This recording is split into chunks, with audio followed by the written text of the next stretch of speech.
해리스의 부정선거 의혹.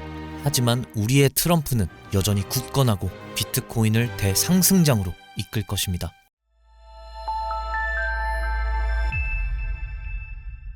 안녕하세요, 비토벤입니다. 이제 드디어 기다리던 대선 투표가 시작됐습니다. 지금 앞으로 나올 대선 결과에 대해 불안함을 느끼는 분들과 대선 후 비트코인의 방향성에 대해 궁금하신 분들이 너무나도 많은 상황이고 폭락까지 걱정하시는 분들이 있습니다. 이런 생각을 하는 이유로는 지금 해리스가 이긴다는 여론이 너무나도 많이 형성되어 있기 때문이라고 생각을 합니다. 물론 트럼프, 해리스 누가 되어도 상관없지만 해리스의 당선은 단기적으로 하방 압력을 불러올 수 있기에 우리 크립토 투자자들에게 안 좋은 소식이긴 하죠. 하지만 저는 이런 여론에도 여전히 트럼프가 당선될 것으로 보고 있고 대선 이후로 쭉 상승장이 찾아올 것으로 전망하고 매우 자신하고 있습니다. 마냥 근거 없이 트럼프가 당선된다고 하는 거 아닙니다. 개인적인 의견이지만 이번 영상에서 그 이유에 대해 짧고 간단하게 설명드리도록 하겠습니다. 먼저 어제 제가 부정선거 관련된 얘기를 해드리면서 지금 선거 방향성이 갑자기 이렇게 뒤집어진 게 해리스가 여론을 조작하면서 본인 쪽으로 우세하게 만들었을 수 있다고 말씀드렸었죠. 최근 트럼프가 지지율이 크게 앞섰을 때 지지율을 보시면 모든 경합주에서 해리스를 이기고 있는 모습을 확인할 수 있습니다. 특히 이 위스콘신, 미시간,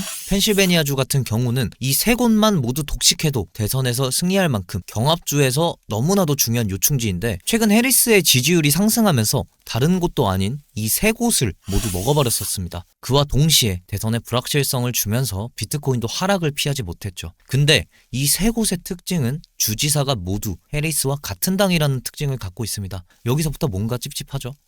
같은 당 그렇다 치겠습니다. 역전할 수 있죠. 근데 여기서 문제 삼아야 할 것은 바로 이 미시간주에서 중국 유학생이 불법 투표를 하다가 적발되었다는 것이죠. 이 중국 유학생은 미국 대학교 학생증, 거주증명 서류 등을 이용해 유권자 등록을 하고 신분증 미제시 선서 서류에 서명만 하고 투표했다고 합니다. 문제는 경합주 중 해리스와 같은 당의 주지사의 주인 딱 미시간주에서만 미국 시민권이 없어도 그냥 이렇게 나 미국 시민이다 서명만 하면 투표를 할 수 있다는 것인데 중국 유학생을 제외하고 몇 명이 그렇게 투표를 진행했을지는 전혀 알 수가 없긴 하죠. 근데 진짜 어이가 없는 건 이미 투표함에 넣었기 때문에 투표를 확인할 수 없어서 유효표로 인정한다고 합니다. 이러니 우리 럼프 형이 4년 전에 바이든 당선 때 부정선거라고 그렇게 억울함을 어필했던 것이고 잔뜩 빡이 칠만 하죠. 뭘 럼프 형 뿐이겠습니까? 럼프 형 지지자들도 같이 빡쳐서 폭동까지 일으켰는데 근데 이건 폭동이란 말도 웃기긴 합니다. 시위라고 표현을 해줘야죠. 이 문제에 있어서 제 개인적인 생각으로는 럼프 형이 외국인들을 워낙 싫어하니까 그런 점들을 이용해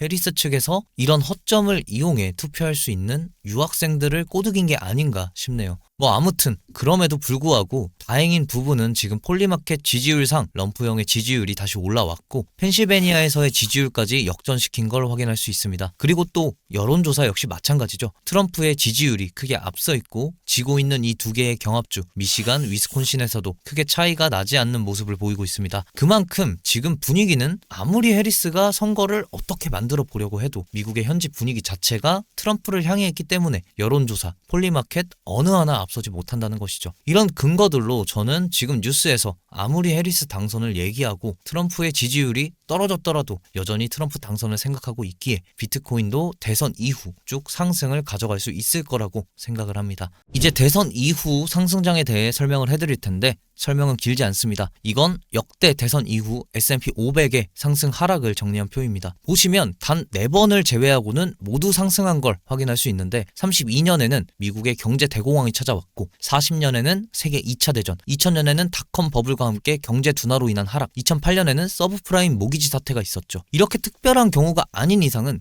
자산 시장은 항상 크게 상승하는 모습을 보여왔습니다.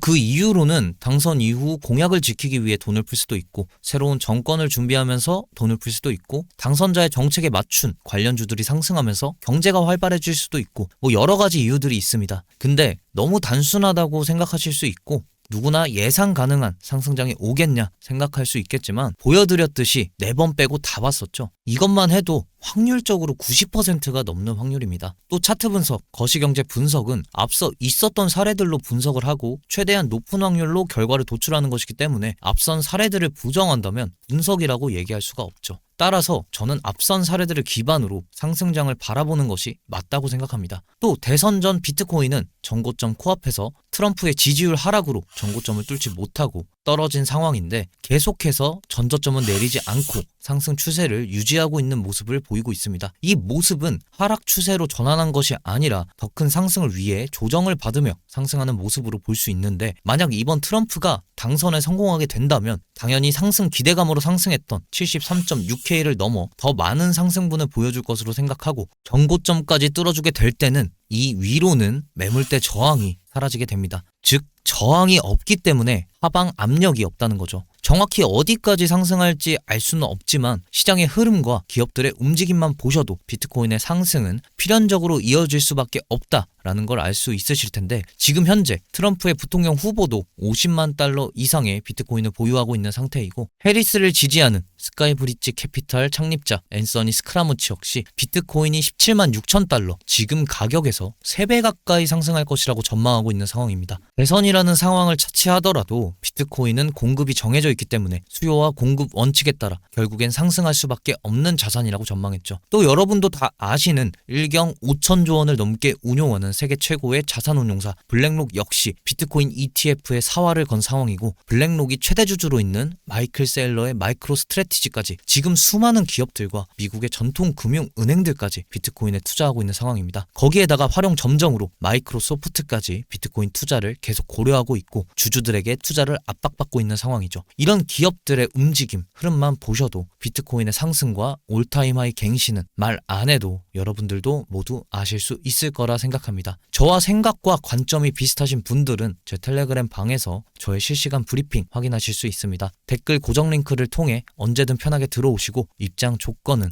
구독과 좋아요면 충분합니다. 이렇게 오늘 영상은 대선 내용으로 짧게 준비해봤습니다. 말씀드렸듯 비트코인의 상승은 대선과 관계없이 시장의 흐름에 따라 필연적이라고 생각을 하고 있고, 장기적으로 지금이 저점이라고 생각하는 자산입니다. 여러분들도 모두 변화하는 흐름에 맞춰 포트폴리오를 구성하시고 성공하는 투자 이루시길 바라겠습니다. 이상으로 영상 마치겠습니다. 시청해주셔서 감사하고 영상이 도움되셨으면 구독과 좋아요 부탁드립니다. 감사합니다.